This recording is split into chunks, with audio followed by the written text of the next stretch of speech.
Good morning, everyone. Welcome to Global Academy Institute Technology Foundation. Our topic for third quarter, week 2, is volcanic activity. In the Earth's mantle, temperatures are hot enough to melt rock and form a thick, flowing substance called magma. Magma inside the volcano has a high temperature. It is less dense than the solid rock that surrounds it. As the magma is continuously heated, it rises. As it rises, gas bubbles are developed, and eventually, some magma pushes through vents and fissures in Earth's surface and collects in magma chambers. The gas bubbles are trapped and expand, causing the molten material to swell also, resulting in a gradual increase in pressure within the volcano. When the pressure exceeds the strength of the overlying rock, fracturing occurs. The formation of these large gas bubbles causes the density of the magma to reduce even more, resulting in its faster ascent that leads to volcanic eruption. Once magma is spewed out of a volcano, it is called lava. Lava may appear to be the primary material ejected from a volcano, but this is not always the case. Aside from lava, broken rocks, lava bombs, fine ash, and dust are also ejected. What determines the nature of the eruption?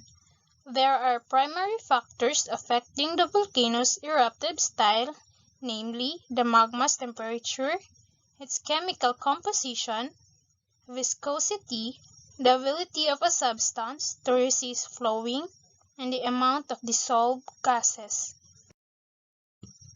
The most abundant magma gases are water vapor, carbon dioxide, sulfur dioxide, and hydrogen sulfide, the rotten egg smell that fills the air in the vicinity of volcanoes.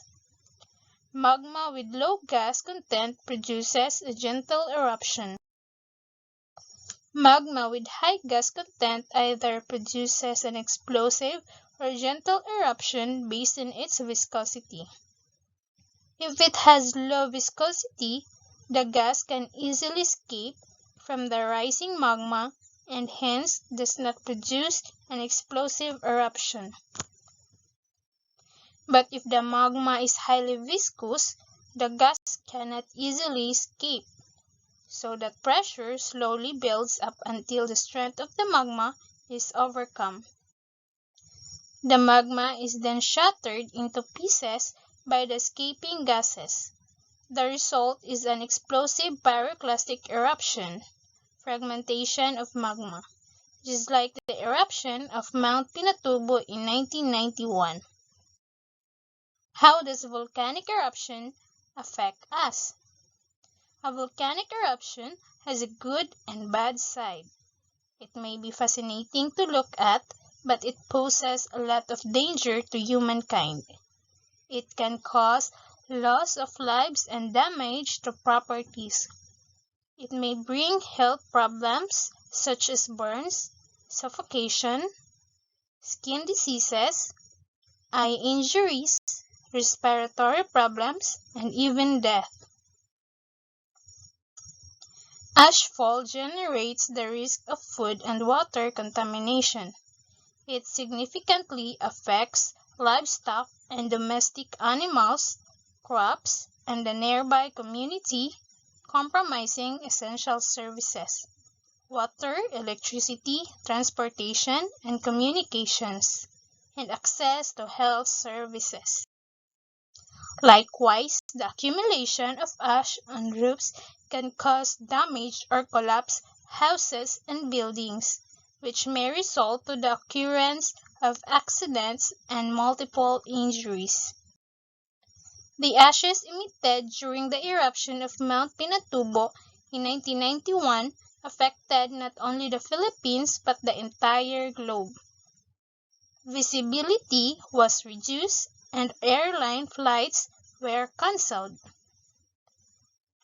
Many places in Zambales and Pampanga were buried in lahars, a mixture of rock, mud, and water that rushes down the slopes of a volcano and its river valleys for many miles away from the volcano and at speeds of up to 60 kilometers per hour.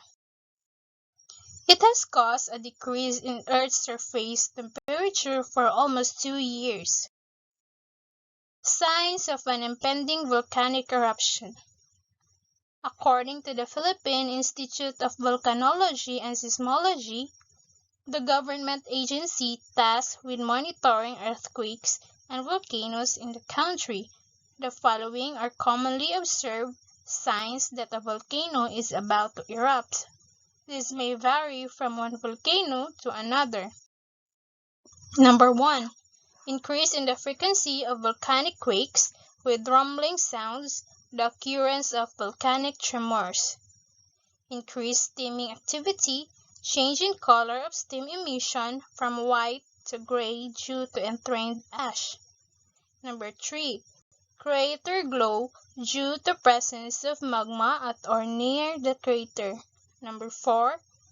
Ground swells or inflation, ground tilt, and ground fissuring due to magma intrusion. Number 5. Localized landslides, rock falls, and landslides from the summit area which not attributable to heavy rain. Number 6. Noticeable increase in the extent of drying up of vegetation around the volcano's upper slopes. Number 7.